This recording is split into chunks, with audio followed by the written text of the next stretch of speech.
Hello everyone. Thank you for having me. I would like to sharing about the cash flow and budgeting strategies. Welcome to our financial planning presentation for your startup. We will be examining your current financial situation and providing the strategic recommendation to optimize your cash flow and extend your runway and ensure the proper financial management and compliance. Currently, you have 300K in the bank with a monthly burn rate of $70K. This gives you runway of estimate is 4.3 months. Throughout this presentation, we will explore the strategy to expand the runway and implement the robust financial management practice.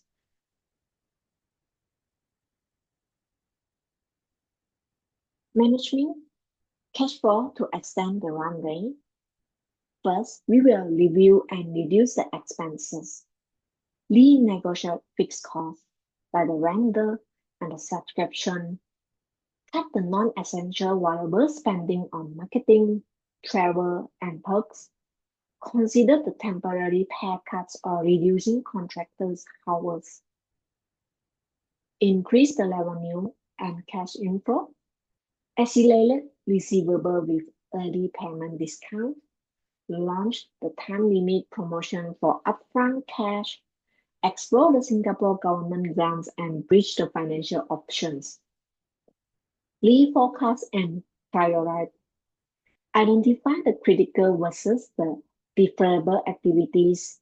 Delay the large capital expenditures and focus on projects with short-term ROI. Scenario planning. Build the best, the mid, the worst case, the cash flow projection to inform decisions such as the contingency plans if revenue drops by 20%.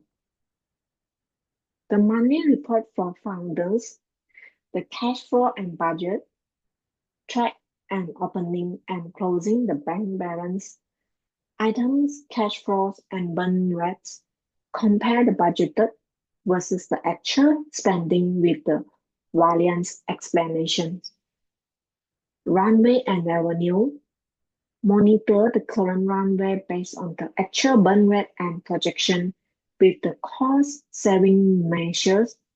Track the MRR, the sales pipeline status, and correction the performance. Financial metric and action points. Calculated the key ratio like the burn rate, multiple the gross margin, including the recommendations on cost cutting, the fundraising status, and the new revenue opportunities. Keep your monthly reports concise yet comprehensive, focus on the most critical financial indicators. This report should be provide the clear visibility into your cash position and help identify the both risks and opportunity in your business operation.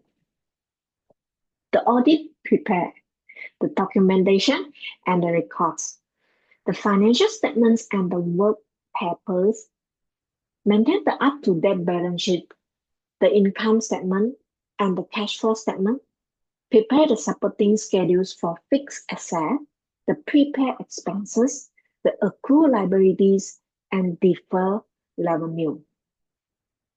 The bank and financial records organize the monthly bank statement for all accounts, complete the bank reconciliation and document the loan agreements and the debt schedules. Revenue and expenses documentations, maintain the customer contracts, the invoice, the annual report, the vendor agreements, the purchase orders, and the AP reports with proper revenue recognition methodologies. Payroll and tax equity records. Keep organized payslip, CPF contribution, tax filing, and the update cap table with all equity related to documentation. Internal process and controls. Segregation of duties. Establish separate roles of approval payment, and reconciliation to prevent the fraud and errors, accounting policies, document and consistently apply the policy for revenue recognitions, capitalizations, and depreciation. Approval the workflows, define the clear authorization limits for the expenses and procurement process. The documents controls ensure all the transactions are backed by the proper documentation for audit trials.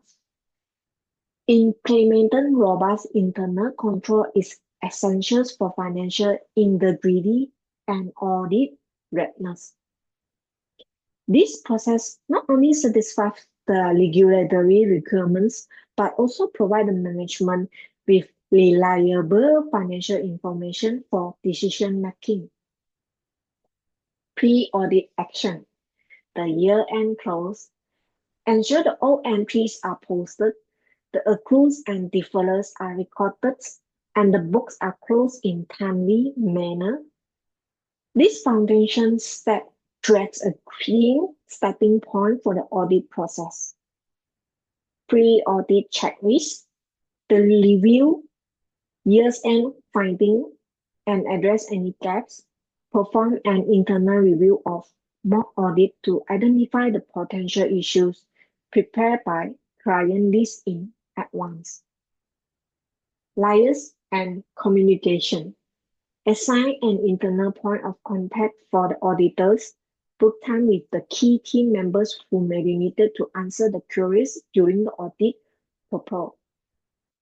Proactive preparation for your audit will significantly reduce the stress, minimize the disruption to your business operations, and potentially lower the audit costs by ensuring a smooth the efficiency process. The tools and system for financial management, the accounting software like Zillow, QuickBooks, NetSuite to ensure all the financial records are up to date and proper categorized. Documentation management, maintain a centered report for contracts, invoice, and key documents using the solution like Google Drive or Delegate document management system. Audit trail tools enable logging in all financial systems to track change, especially in finance tools where the modifications are more tool sensitive. Implementing the right technology stack for your financial operations creates efficiency, improves accuracies, and provides the transparency needed for both management and auditors. These tools form and backbone by your financial infrastructure. The common audit red flags to address early. Missing or unsigned contracts. Ensure all business relationships are formal with proper execute the agreements that clearly outline the terms and conditions. Unexplained variance. Be prepared to explain the significant change in the financial data compared to X years or periods. Undocumented manual journals. Providing the supporting document for all manual adjustment to demonstrate their legitimacy and business purpose. Undisclosed related party transaction. Properly document and disclose all the business dealing between the related entities or individuals with influence over the company. Address these common red flags before auditors identify them, demonstrate proactive financial management, and help maintain the credit with your audit teams. The ACLA compliance and requirement, the most important is annual return filing.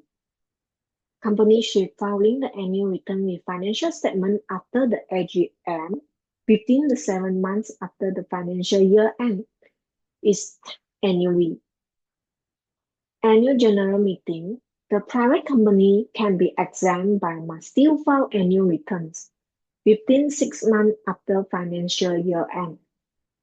Updating the company info, change in director, the shareholders, address the required director resolution, prepared by CorpSec within 14 days of change. The ACRA oversees the corporate compliance in Singapore. Adhering to this requirement is essential for maintaining your company's good standing and avoid penalties or compliance with regulatory authorities. IRAS and CBF compliance requirements. IRAS compliance include filing the ECI within the 3 months after the financial year end, submit the corporate income tax returns annual by November 30, handling withholding the tax for payments on non-residents and managing the GST filing if required. For CBF, ensure the mandatory contribution for Singaporean and PR employees by the 14th of each month, manage the option share donation, and prepare the employer year-end tax form IRAA, the Appendix 8A, the 8B, IRAS 8As by March 1st. Thanks for watching me. Thank you.